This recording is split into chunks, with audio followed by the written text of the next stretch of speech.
Hi friends, welcome to my channel. ఈరోజు నేను chicken curry ఎలా చేసుకోవాలో చూపిస్తాను. స్టవ్ ఆన్ చేసి గిన్నె పెట్టుకోవాలి. అందులో 3 స్పూన్ల ఆయిల్ వేసుకోవాలి. ఆయిల్ వేడయ్యాక జీలకర్ర, ఆవాలు వేయాలి. వేసుకున్నాక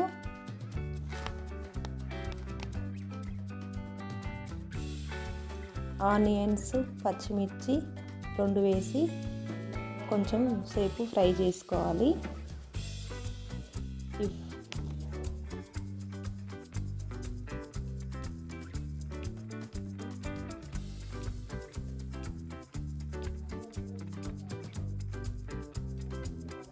ఫ్రై చేసుకున్న తర్వాత ఇప్పుడు 1/2 కేజీ చికెన్ కడిగి గిన్నెలో వేసుకోవాలి. చికెన్ వేసి కలుపుకోవాలి.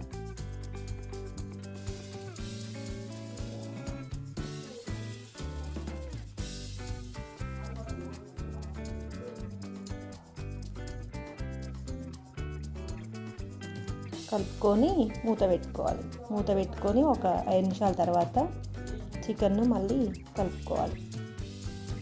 కలుపుకున్నాక చికెన్ మగ్గిపోతుంది. ఇప్పుడు అల్లం వెల్లుల్లి పేస్ట్, పసుపు 1 స్పూను వేసి కలుపుకోవాలి. కలుపుకొని మళ్ళీ కొద్దిసేపు మూత పెట్టుకోవాలి.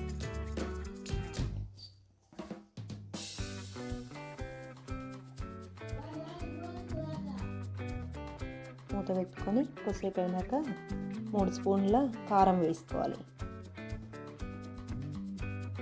ఇప్పుడు 2 స్పూన్ల సాల్ట్ వేసుకోవాలి.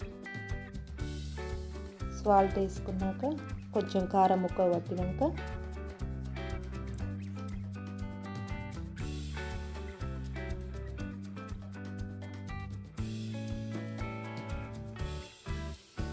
ఇప్పుడు కొంచెం గరం మసాలా పౌడర్ వేసుకోవాలి.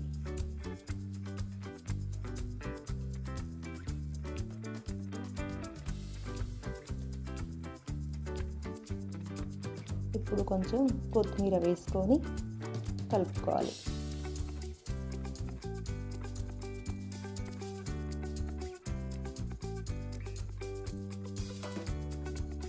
ఇప్పుడు చికెన్ రెడీ అయింది.